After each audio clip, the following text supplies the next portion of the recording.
जय हिंद सर्वांना. आजचे जे लेक्चर आहे ते असणार आहे तलाठी भरती 31 ऑगस्ट 2023 शिफ्ट पहिली. ओके, तर 29 आणि 30 ऑगस्टचे क्वेश्चन पेपर मला मिळालेले नाही आहेत. पूर्ण इंटरनेट पालतं घातलेलं आहे मी तासभर, पण क्वेश्चन पेपर नव्हते. जिथे पण होते तिथे कॉपी पेस्ट होते पूर्वीचे. ठीक आहे, त्यामुळे डायरेक्ट मी 31 ऑगस्ट शिफ्ट 1 वरती जात आहे. या क्वेश्चन पेपर मध्ये सगळेच क्वेश्चन इंग्लिश मध्ये आहे. टेन्शन घेऊ नका, मी तुम्हाला सांगेन कसं नाही काय ते. ठीक, स्टार्ट करूया लेक्चरला. पहिला प्रश्न पहा काय म्हणत आहे. What are apical meristems characterized as. तर apical meristem is characterized as primary meristems. हे सायन्सचा क्वेश्चन आहे, त्यामुळे मी सायन्सचं तुम्हाला सांगितलेलंच आहे काय करायचं आहे. ठीक, नेक्स्ट.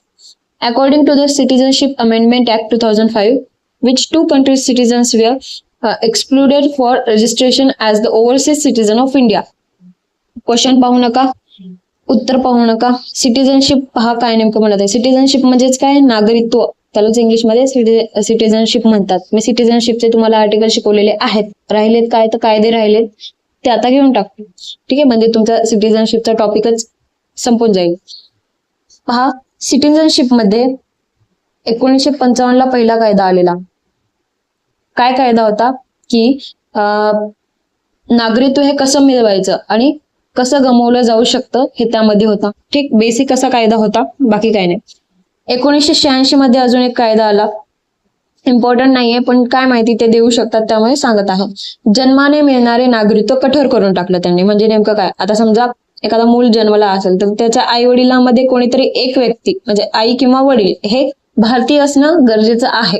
बाय बर्थ तुम्हाला सांगितलेलं आहे. नागरिकत्व कसं मिळतं, बाय बर्थ, रजिस्ट्रेशन, नॅचरलायझेशन, ॲक्वायझेशन. ठीक आहे, तर त्यामध्ये जन्माने जे मिळालं असेल तर त्याचे वडील किंवा आई भारतीय असणे खूप गरजेचे आहे. हे एक झाला. 2003 मध्ये एक आलेला, 2003 मध्ये OCI आलेला. कोणी आणला, LM सांघवी. म्हणजे संकल्पना आलेली ऍक्च्युअल मध्ये. तेव्हा काय होता, PIO होता. मी सांगेन तुम्हाला पुढे OCI काय, PIO काय. पहिले हे फक्त रट्टा मारून घ्या की हे असं असं होतं. LM सांघवी कमिटीने OCI संकल्पना आणलेली. 2005 मध्ये OCI संकल्पना लागू झाली होती. ठीक आहे, 2005 मध्ये. पण 2005 मध्ये लागू झाली, पण या दोन देशांना सोडून, पाकिस्तान आणि बांगलादेश. हे एक लक्षात ठेवा. ठीक, 2005 नंतर डायरेक्ट 10 वर्षांनी 2015 मध्ये OCI प्लस PIO आलेला. म्हणजे OCI आणि PIO एकत्र करून टाकले. कार्डधारक विलिनीकरण केले. म्हणजे विलिनीकरण म्हणजे एकत्रच ना. ठीक आहे, लाईफ टाइम विजा त्यांनी दिला. विजा म्हणत आहे, नॉट अ पासपोर्ट. त्यानंतर 4 वर्षांनी 2019 मध्ये, जे आत्ताचा रिसेंट आणि लास्ट आहे आपल्या नागरिकत्वावरती, जेव्हा नरेंद्र मोदीजी त्यावेळेस 2014 मध्ये आलेले ना ते निवडून, त्यांनी हे आणलेला की भाई अफगाणिस्तान, पाकिस्तान, बांगलादेश मधून जे काही 31 डिसेंबर 2014 रोजी किंवा त्याच्या आधी जे कोणी भारतामध्ये एंट्री केलेली असेल तर त्यांचे कागदपत्र नसले, म्हणजे गैरमुस्लिम असले, स्थलांतरित असेल.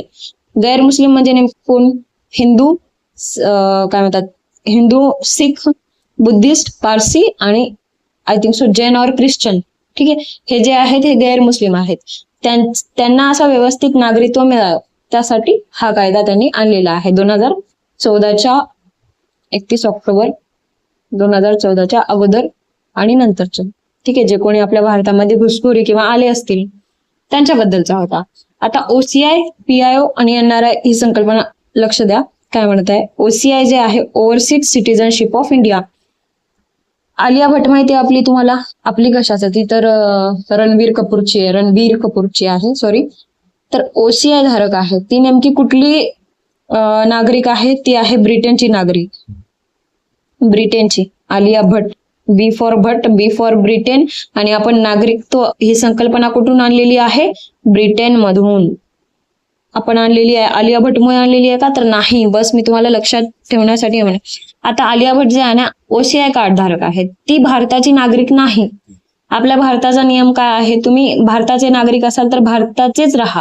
म्हणजे नो ड्युअल सिटीजनशिप आहे. आर्टिकल 9 काय सांगतो, नो ड्युअल सिटीजनशिप. ट्रिक सांगितली होती तुम्हाला, 9ला हिंदीमध्ये 9 म्हणतात. आणि नो ड्युअल सिटीजनशिप म्हणजे दुहेरी नागरिकत्व चालणार नाही. तर आलिया भट्टचा दुहेरी नागरिकत्व नाहीये, ती ब्रिटनचीच सिटिझनशिप पत्करते, पण ती भारतामध्ये राहते. कशी काय राहते? कारण तिच्याकडे OCI कार्ड आहे. ते एक नियम बनवलेला आहे त्यांनी. मग तिला तोटे कोणते आहेत? तिला भारतामध्ये राहून कोणते तोटे आहेत? तर तिला शेत जमिनी विकत घेता येणार नाही. दुसरा म्हणजे तिला वोटिंग देता येणार नाही. वोटिंग पण त्यामध्ये पण आहे, कोणाला द्यायचे कोणाला नाही, ते तेवढं डीप जायची गरज नाहीये. जास्त शेत घेता येत नाही, वोटिंग देता येत नाही, आणि कुठेही इलेक्शन मध्ये तिला थांबता येत नाही. ठीक आहे, तिला थांबता येत नाही.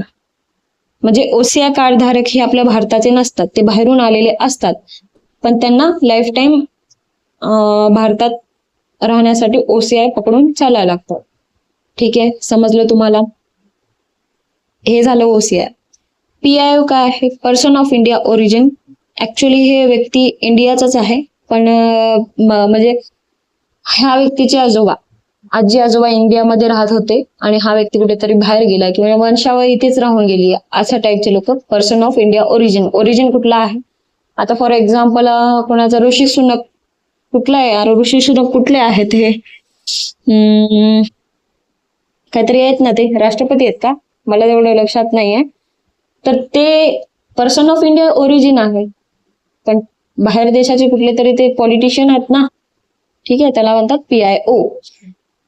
हे झालं. आणि एक शेवटची संकल्पना NRI, non resident of India. एकतर हे इंडियाचेच असतात पण राहत नाहीत इंडियामध्ये, कुठे गेलेले आहेत? नेटची एक्झाम देऊन रशियामध्ये शिकायला गेले. फक्त एक्झाम्पल देते, असे बरेच जण आहेत की भारतामध्ये त्यांना चांगली जॉब मिळत नाही, काही गोष्टीमुळे ते भारतामध्येच आपला ठेवतात, ऍज अन NRI असतात आणि ते बाहेर कुठेतरी जाऊन जॉब करतात. जसं की दुबईमध्ये आपले इंडियन्स खूप पाहायला मिळतील. ठीक आहे, हे समजलं का तुम्हाला? बस एवढं लक्षात ठेवा. एकतर मी सांगितलेल्या ऍक्ट मध्ये कोणते कोणते ऍक्ट लक्षात ठेवायचे तुम्हाला सांगते. पहिले, प्रथम प्राधान्य 1955. ठीक आहे, हा 2005 वाला, आणि आत्ताचा रिसेंट 2019 वाला. MPSC 19चा विचारू शकतात. ठीक, नेक्स्ट क्वेश्चन वरती जाऊया. समजलं तुम्हाला? Mir Jafar became the nawab of Bengal after the battle fort in dash. झालंय आपलं मीर जाफर वरती बोलणं. ठीक आहे, लास्ट आहे. Next question, which of the following information is not exempted from the disclosure under the right to information act of India. म्हणजे right to information, माहितीचा अधिकार बद्दल दिलेला आहे. माहितीचा अधिकार जे की आपले 31 आर्टिकल मी शिकवलेले आहेत. Hats off to me. ठीक, तर त्यामध्ये असा कोणता, या ऑप्शन्स मध्ये असा कोणता आहे जे डिस्क्लोजर, म्हणजे असं सगळ्यांच्या समोर सांगता येत नाही, एखादी माहिती आहे ती सगळ्यांसमोर सांगता येते, is not accepted disclosure under the right to. जर माहिती कॉन्फिडन्स लेवलची असेल तर ती माहिती आपल्याला सांगता येईल का? म्हणजे गव्हर्नमेंट, सरकार ती माहिती आपल्याला सांगेल का? नाही सांगणार. जर कॅबिनेटच्या पेपर मधली असेल, कॅबिनेट मंत्री वगैरेच्या पेपर संबंधी असेल, तर ही माहिती आपल्याला सांगतील का? नाही, ते आपलं कामच, ते तुमचं काम नाही म्हणते सरकार. ठीक, deliberation of the council of minister. Council of मिनिस्टरचे जे काही मत आहेत त्यांच्या बद्दलची माहिती आपल्याला मिळू शकते का? तर नाही. काय मिळू शकतं? Information related to road contracts and infrastructure details. म्हणजे आपले जे काही सोशल वर्क्स आहेत, ठीक आहे, रोड कॉन्ट्रॅक्ट होत असेल, ते म्हटले की भाई तुमच्या एरियामध्ये एवढे एवढे झाडं लावणार आहेत, नेमकं ते झाडं कोणते आहेत हे विचारू शकता तुम्ही. ठीक आहे, हे माहिती क्लोजर होते. ठीक, समजलं असेल तुम्हाला? हे खूपच बेसिक असा क्वेश्चन होता. जर आयडिया पण लावली असते तर उत्तर आलं असतं नक्कीच. 5वा प्रश्न पहा काय म्हणत आहे. As per the amendments to the RTI, right to information act, the dash decides the tenure and salaries of the central and state information commissioner. Salary हे विचारत आहे. जे माहितीचा अधिकार असते है ना, जे माहितीचा अधिकार असते त्यात जे माहिती अधिकारी असते त्याची सॅलरी, त्याची पगार, ठीक आहे, आणि त्याचा कार्यकाळ किती वर्षाचा राहू हे कोण ठरवतं? हे कोण ठरवतं असं विचारत आहे. तर हे ठरवतं सेंट्रल गव्हर्नमेंट. कोण ठरवतं? Central government. ठीक आहे, नेक्स्ट क्वेश्चन. द फौजदारी अदालत अँड दिवाणी अदालत वर first established as a justice system under which of the following governor generals in India. आता भारताच्या हे हिस्ट्रीवरती प्रश्न विचारलेला आहे. फौजदारी अदालत आणि दिवाणी अदालत हे पहिले कोणी आणलेली आहे, एस्टॅब्लिश कोणी केलेली आहे as governor general in India, तर ते आणलेलं आहे वॉरेन हेस्टिंग्ज. वॉरेन हेस्टिंग्ज हा 1773 ते 1785 पर्यंत भारतामध्ये as a governor general of Bengal, म्हणजे पहिला गव्हर्नर जनरल ऑफ बेंगॉल होता. Governor general of Bengal. ठीक आहे. त्यांनीच काय आणलेलं आहे, त्यांनीच म्हणायची गरज नाही, त्यानेच काय आणलेलं आहे, दिवाणी अदालत आणि फौजदारी अदालत आणलेलं आहे. दुसरं म्हणजे त्याने अजून एक काम केलेलं आहे, जे दुहेरी शासन व्यवस्था होती ना, जे रॉबर्ट क्लाइव्हनी आणलेली, ती त्याने रद्द केलेली आहे. दुहेरी शासन व्यवस्था रद्द. ठीक. अजून काय केलेलं आहे, पहिला इंग्रज मराठा युद्ध याच्याच काळात झाला होता, अँग्लो मराठा वॉर. यामध्ये सालबाईचा तह झाला होता. केव्हा झाला अँग्लो मराठा वॉर, तर एकदम कसं लक्षात येत नाहीये, पहिलाच झाला होता ना, 1775 ते 1782 मध्ये पहिला अँग्लो मराठा वॉर झालेला आहे. म्हणजे हा 1773 आलेला ना, त्याच्या 2 वर्षानंतर. ठीक आहे. हे त्याचे काम झालेले आहेत. दुसरा म्हणजे आता लॉर्ड हेस्टिंग्स बद्दल पाहूया. ह्यांनी स्वतःला खूप लॉर्ड म्हणून घेतलेलं आहे. हे लॉर्ड नको वापरायला आपण. हेस्टिंग्सने काय केलेलं आहे, दोघे वेगळे आहेत. 1813 ते 1823 पर्यंत भारतामध्ये रुजू होता. त्याने त्याच्या काळामध्ये तिसरं अँग्लो मराठा वॉर झालेला. अँग्लो म्हणजे इंग्रज मराठा, अँग्लो म्हणजे काय, इंग्रज मराठा. तर 1803 ते 1823 मध्ये 1816, कधी कधी ते 17 पण देतात, आणि 1818 पर्यंत वॉर झाला होता. ठीक आहे.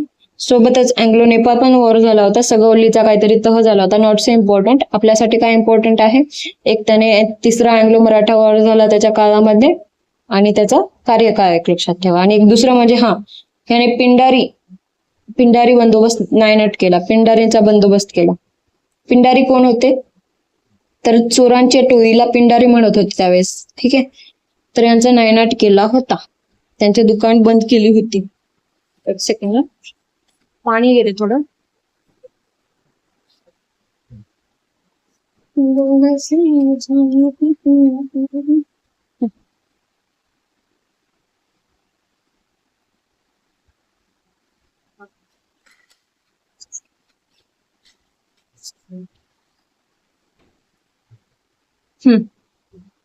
लॉर्ड कॉर्नवॉलिसला भारतीय नागरी सेवेचा जनक म्हटलं जातं. ठीक आहे. भारतीय नागरी सेवेचा जनक आहे. इम्पॉर्टंट आहे. कार्यकाळ केव्हाचा होता, 1786 ते 1793 लॉर्ड कॉर्नवॉलिसचा. इतकंच लक्षात ठेवा. Not so important. एवढं हेच विचारतात की नागरी सेवाचा जनक कोण, किंवा फादर ऑफ भारतीय नागरी सेवा. लॉर्ड वेल्सलीने काय केलेलं आहे, एकतर त्याचा कार्यकाळ पहिले लक्षात ठेवा, 1798 ते 1805. त्याच्या काळामध्ये दुसरे अँग्लो मराठा वॉर झाले, 1803 ते 1805. 1803-1805. का सांगत आहे मी, गेल्या वर्षी म्हैसूर युद्धाबद्दल विचारलेलं होतं त्यांनी. ठीक आहे. तेही वेल्सलीनेच आणलेला, वेल्सलीच्याच काळात झालेला, 1799 मध्ये. यामध्ये टिपू सुलतानचा मृत्यू झाला आणि त्यांची राजशाही बंद झाली त्याच काळात. ठीक. कंबाईनच्या कंबाईन सी ग्रुप मध्ये क्वेश्चन विचारलेला आहे गेल्या वर्षीच्या, पाहून घ्या तुम्ही. तर अशा प्रकारे अभ्यास करायचा असतो की म्हणजे नेमकं कोणी घडवला, किंवा कोणत्या काळात झाला होता, किंवा कोणता राजा युद्धामध्ये हरला. ठीक आहे. असे लक्षात ठेवणं इम्पॉर्टंट आहे. याने काय केलेलं आहे, अजून फोर्ट विलियम कॉलेज बांधलेला आहे 1800 मध्ये. ठीक आहे. नॉट सो इम्पॉर्टंट, पण फोर्ट विलियम असं विचारू शकतात की फोर्ट विलियम काय कोणी बांधलेला आहे, लॉर्ड वेल्सली. ठीक. Next question, When you insert a new slide in MS PowerPoint presentation, the design background of the new slide will be the same as other slides in the presentation. ठीक आहे, will be the same as. हे कम्प्युटरचा question आहे. Next, in India which of the following ministries deals with citizenship. तर नागरिकत्वासोबत कोणती citizenship deals करते, तर ministry of home affairs हे करते. मलाही माहित नव्हतं हे, मला हे क्वेश्चन माहित नव्हता आहे, पहिलेच माझ्या समोर आलेलं आहे. ठीक आहे, तर ministry of home affairs deals with citizenship. Okay. Next, what does the term plastochron refers to. तर प्लोस्टोक्रॉन म्हणजे काय, आता एक बड आहे, बड म्हणजे झाड आहे. आता हे झाड आहे, झाडला असे पालवी फुटते का नाही, तर हे दोन एकमेकावर एक पालव्या येतात ना, हळूहळू हळू अशा झाकून असतात, ते एकदम अशा बंद असतात, मग ते हळूहळू फुलायला लागतात जेव्हा. तर या दोघांमध्ये कंपॅरिझन जे होतं ना, की टाइम कोण जास्त घेत आहे, त्या टायमिंगला काय म्हणतात, plastochron. The time gap between two successive primordia is known as plastochron. Next question, the right of children to free the compulsory education RT Act 2009 came into effect. म्हणजे राईट टू एज्युकेशन ऍक्ट, ठीक आहे, शिक्षणाचा अधिकार केव्हा आलेला आहे, म्हणजे अंमलात केव्हा आलेला आहे, तर 1 एप्रिल 2010 मध्ये आलेला आहे.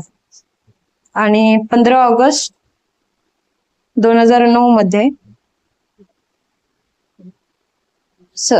कोणी एक्सेप्ट केलेला आहे, पार्लमेंटने संमत केलेला आहे. ठीक आहे, 15 ऑगस्ट 2009 मध्ये.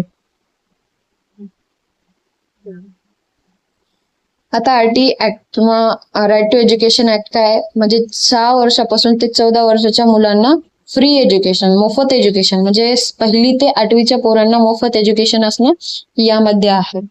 ठीक, हे कोणत्या आर्टिकल मध्ये स्थित आहे, हे आर्टिकल 21चा A मध्ये आहे. आणि कोणता सुधारणा कायदा, तर 86वा सुधारणा कायदा 2002. ठीक, कालच्या DPSP मध्ये मी सांगितलेलं आहे बऱ्याच वेळा, 86वा सुधारणा कायदा 2002 एज्युकेशन बद्दल आहे, चिल्ड्रन एज्युकेशन.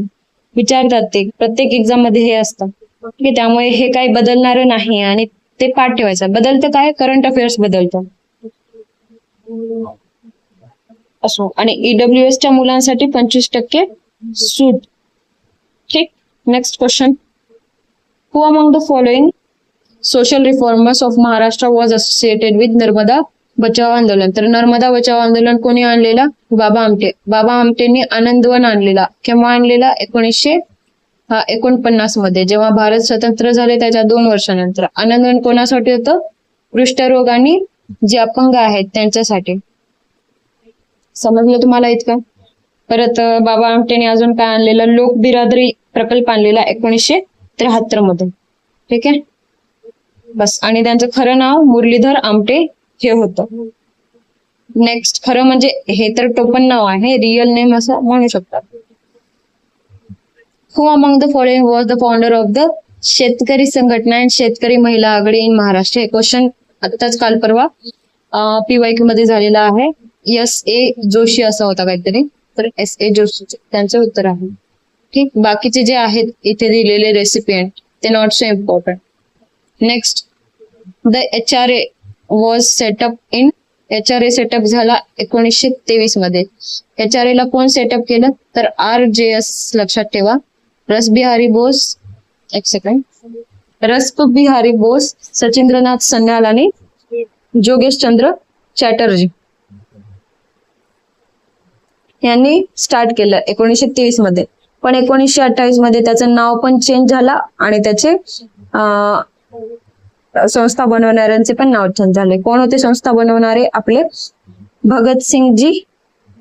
पहिले तर चंद्रशेखर आझाद, लक्षात ठेवा, चंद्रशेखर आझाद, मग भगतसिंग. ठीक आहे, या दोघांनी मिळून ही संस्था स्थापन केली. नाव चेंज काय झालं, HRSA, Hindustan Republican socialist association.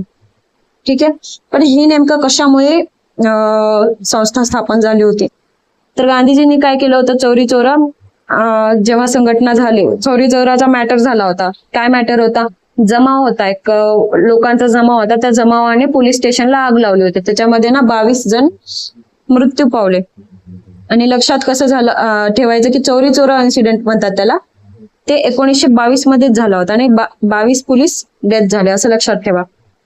ठीक आहे. त्यानंतर हे गोष्ट चंद्रशेखर आझाद यांना किंवा कोणत्याही चांगल्या नेत्यांना, मोठ्या नेत्यांना बरं नाही वाटलं. त्यांनी मग आपापली HRA अशी संघटना स्टार्ट केली होती. HRAच्या संघटनेमधून काकोरी कट पण झाला होता. काकोरीचा कट जर तुम्ही ऐकलं असेल की स्टेशन मधून, रेल्वे स्टेशन मध्ये चोरीचं काम केलं होतं, त्यांनी खूप सारं सोनं लुटलं होतं असं. ठीक आहे. ऍक्च्युअल ते आपलंच सोनं होतं, पण इंग्रज काय करत होते, ते त्यांच्या देशामध्ये नेत होते. ठीक आहे. ते आपलाच हक्क घेत होते, पण हे चोरून ते पळून गेले होते. नंतर एकेकाला पकडून फाशी देण्यात आली. ज्याला ज्याला पकडलं त्यांचे नाव लक्षात ठेवा, ऑडमॅन आउट म्हणून विचारतात ते. नावं काय आहेत? बिस्मिल्ला खान, अशफुल्ला खान अँड बिस्मिल्ला नाही, बिस्मिल काहीतरी नाव होतं त्यांचं, बिस्मिल हिंदूच होते आय थिंक सो. अशफुल्ला खान हे मुस्लिम होते. रोशन सिंग, राजेंद्र लहिरी, या सगळ्यांना फाशी झाली होती. किती जणांना झाली होती? 4 जणांना. कोण कोण? बिस्मिल, अशफुल्ला खान, रोशन सिंग आणि राजेंद्र लहिरी यांना. काकोरी कटामध्ये होते. काकोरी कट केव्हा झाला? 1925 मध्ये. जर चुकून विचारलं द रिव्होल्युशनरी हा थीम कोणाचा होता, तर HRAचा होता. हा, हे लक्षात ठेवा. आणि सॉन्डर्सचा वध पण केला. कोणी? भगतसिंगनी. आता वध बद्दल विचारत आहेत ते. सॉन्डर्सला मारून टाकलं. ठीक आहे. असं ते करतात ना, क्रॉस असा फोटो असतो, फोटो लावतात एका भिंतीला, खूप जणांचे फोटो, मग ते टीव्ही मध्ये, पिक्चर्स मध्ये दाखवतात, असं लिंक करतात, है ना. ह्याला तर मारून टाकलो, आता हे बाकी आहे, अशा टाईपचा. नेक्स्ट. एक second. Which of the following animals is recognised as the farmers friend? कोणीही सांगू शकतो, कोणीही. अर्थवॉर्म. आणि दुसरा म्हणजे रॅटला कोण खातं शेतामध्ये? तर धामीन खाते. धामीन, ती पण मैत्रीण काहीतरी म्हणून आहे, धामीनला म्हणून काहीतरी म्हणतात, शेतकऱ्याचा काहीतरी. ठीक आहे. Next. Dash, born in 1870, was a historian in pre-independent India and also served as a vice chancellor of the University of Calcutta. तर जादूनाथ सरकार हे historian in pre-independent India and also served as vice chancellor. एवढं important नव्हते, असा question द्यायचा नव्हता त्यांनी, जरा हार्ड दिलेला आहे क्वेश्चन. नॉट सो इम्पॉर्टंट, क्वेश्चनच इम्पॉर्टंट नाहीये. हे येणार नाही तुमच्या MPSC मध्ये, असा क्वेश्चन येणार नाही, टेन्शन नका घेऊ. पण काय येऊ शकतं? CV रमन बद्दल येऊ शकतं. त्यांनी फिजिक्स मध्ये नोबेल प्राइज मिळवलेला आहे. केव्हा? 1930 मध्ये. परत त्यांना भारतरत्न पण मिळालेला आहे 1954 मध्ये. नोबेल प्राइज जे आहे ते जगातला हायेस्ट सिव्हिलियन अवॉर्ड आहे, आणि भारतरत्न जे आहे ते भारताचा हायेस्ट सिव्हिलियन अवॉर्ड आहे. दोन्हीही त्यांना मिळालेले आहे. फक्त एवढंच लक्षात ठेवा, त्यांना कधी मिळालेला आहे आणि कोणत्या क्षेत्रात? तर फिजिक्स मध्ये मिळालेला आहे. नोबेल प्राइज ऍक्च्युली 6 क्षेत्रामध्ये मिळतं. ते काय? आपण एखादा टॉपिक घेऊ किंवा मी एखादा शॉर्ट टाकून देईल नोबेल प्राइज बद्दल. ठीक आहे. 6 क्षेत्रात घेतात हे लक्षात ठेवा, कारण पोलीस भरतीमध्ये गेल्या वेळेस विचारला होता, म्हणून सांगत आहे. दुसरा म्हणजे सत्येंद्रनाथ बोस. तर सत्येंद्रनाथ बोस आणि आइन्स्टाईन, वाचलं असेल बऱ्याच जणांनी, हे यांनी मिळून बोसॉन हे ऍटम का काय स्टार्ट केलेला, म्हणजे इन्व्हेंट केलेला. ठीक आहे. जे तुम्ही मॅटर हा टॉपिक वाचलेला असेल, मॅटर, तर त्या मॅटर टॉपिक मध्ये सॉलिड, लिक्विड, गॅस असतं आणि काहीतरी प्रोटॉन आय थिंक सो असतं, आणि त्याच्यासोबतच आता सध्या बोसॉन आलेला. लक्षात कसं? सत्येंद्रनाथ बोस आणि आइन्स्टाईन, आइन्स्टाईनचं नाव. ठीक आहे. रामानुजन यांच्याबद्दल काहीच लक्षात ठेवू नका, फक्त काय 22 डिसेंबर हा मॅथमॅटिक्स डे असतो, त्यांच्याशी संबंधित आय थिंक सो त्यांचा बर्थडे असतो या दिवशी, म्हणून मॅथमॅटिक्स डे म्हणून सेलिब्रेट केला जातो. नेक्स्ट क्वेश्चन, करंटचा क्वेश्चन आहे, नाही घेणारे. नेक्स्ट क्वेश्चन हा पण करंटचा आहे. Next. Which type of ecosystem is Ladakh non for? तर लडाख हे कोल्ड डेझर्ट आहे, थंडगार वाळवंट राज्य आहे, सॉरी. ठीक आहे. मी याबद्दल पण जास्त बोलणार नाही. Next question. Swachhatoiktan, a unique competition to make toys from waste, was launched by which of the following ministries? स्वच्छतोएकतान नावाचे एक कॉम्पिटिशन होता म्हणे आणि ते त्याच्यामध्ये एखाद्या म्हणजे वेस्ट जे काही कचरा त्या कचऱ्यामधून टॉईज बनवायचा आहे असे एका मिनिस्ट्रीने कॉम्पिटिशन बनवलं होतं. तर त्या मिनिस्ट्रीचं नाव काय हे विचारत आहे. तर मिनिस्ट्रीचं नाव आहे ministry of housing and urban affairs. ठीक आहे. Next question. In may 2023 a MiG-21 jet crashed in which of the following states of India? तर राजस्थान. क्वेश्चन आहे 2023 चा. यावर्षी गेल्या वर्षी खूप सारे क्रॅश झालेले आहेत, त्यावर तुम्ही थोडस सर्च करून वाचा. वा असा एक क्रॅश तर नाही, भरपूर असे क्रॅश झालेले आहेत. ठीक. Next. As per 2011 census which state in India has the lowest population density? Question चांगला विचारलाय त्याने इथे, घुमून विचारलेला आहे. लोएस्ट पॉप्युलेशन डेन्सिटी उत्तर आहे अरुणाचल प्रदेश. तुम्ही म्हणाल मॅडम गेल्याच लेक्चर मध्ये तुम्ही सांगितलं होतं की पॉप्युलेशन सर्वात कमी सिक्कीम मध्ये आहे. ठीक आहे. सिख लोक आठवते का? सिख लोक तिथे सिख असतात, आजारी पण मरून जातात, म्हणजे तिथे पॉप्युलेशन कमी असतं. मी म्हटलं की पॉप्युलेशन कमी असते, मी पॉप्युलेशन घनताबद्दल बोलले नाही, इथे पॉप्युलेशन डेन्सिटी म्हणत आहे. हे डेन्सिटी शब्द खूप महत्वाचा आहे इथे. ठीक आहे. इथे काय केलेलं आहे उत्तर यांनी? भाईने उत्तर बरोबर मारलेलं आहे. डेन्सिटी आहे, तर डेन्सिटी अरुणाचल प्रदेश मध्ये. ठीक आहे. Next question. G20 India third, करंटचा क्वेश्चन आहे. Next. Which river is known for the Jog falls? तर जोग फॉल्स हे काय आहे? एक धबधबा आहे आणि शरावती रिव्हर कडे हा धबधबा आहे. हा धबधबा कर्नाटक मध्ये आहे. ठीक आहे. कर्नाटक मध्ये. जरा भारताचे इम्पॉर्टंट धबधबे आपण पाहून घेऊया. कुंचिकल जो आहे तो कर्नाटक मध्ये आहे. सर्वात उंचावून सर्वात उंचावून म्हणता येणार नाही, सर्वात उंचाने असा कोसळणारा धबधबा आहे हा कुंचिकल. कुंचिकल कर्नाटक. ठीक आहे. अजून काय? सर्वात उंच धबधबा नोहखालीकाई. नोहखालीकाई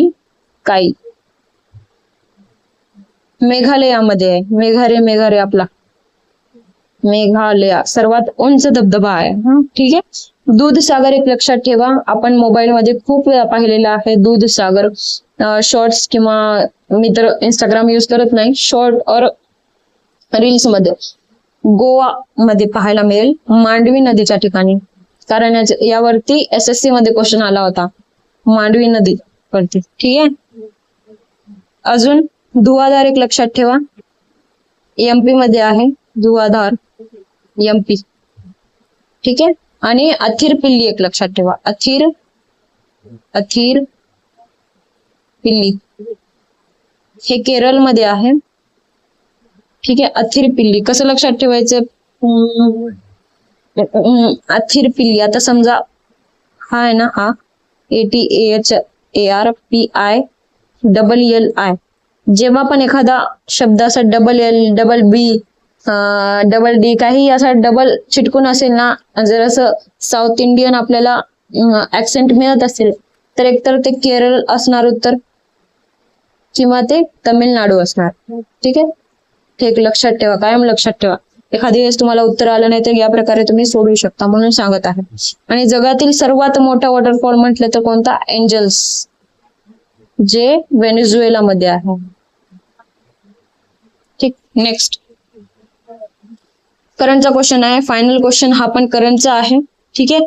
तर बरेच असे 5-6 क्वेश्चन इथे करंटचे पाहायला मिळालेले आहेत. करंट हे कायम असतं, त्यामुळे करंट करणं खूप इम्पॉर्टंट आहे. ठीक. तर कसं वाटलं तुम्हाला आजचं लेक्चर? थोडस माझ्याकडे हे होत आहे की यार काय म्हटलं मी, मला शिफ्ट वरून क्वेश्चन पेपर मिळतच नाहीयेत. मी तरी काय करू सांगा तुम्ही? ठीक आहे. मी मलाही माहिती नाही आता कुठून नेमका आणायचे ते क्वेश्चन पेपर, कुठल्या साईट वरती मिळतात, कुठली ऑफिशियल साईट आहे का, हे काहीच माहिती नाहीये मला. आणि इतके वर्ष झाले आता त्या एक्झामला, तर कोणी सांभाळून ठेवलं असेल याची काही गॅरंटी नाही. त्यामुळे असू द्या, काही नाही. जेवढं शिकवत आहे ना तेही खूप आहे, ही भरपूर आहे, भरपूर नॉलेज दिलेलं आहे पहिल्या लेक्चर पासून. ठीक आहे, पहिले ते तरी कम्प्लीट करायचं पहा तुम्ही, असं मला पर्सनली वाटतं. ठीक आहे, कसं वाटलं तुम्हाला लेक्चर? छान वाटलं का? चांगलं वाटलं असेल तर कमेंटमध्ये सांगा, लाईक करा. ठीक आहे, आणि अभ्यास कसा चालू आहे तुमचा तेही सांगा. ओके, एंड करूया आता लेक्चरला. भेटूया उद्याच्या लेक्चरमध्ये. जय हिंद.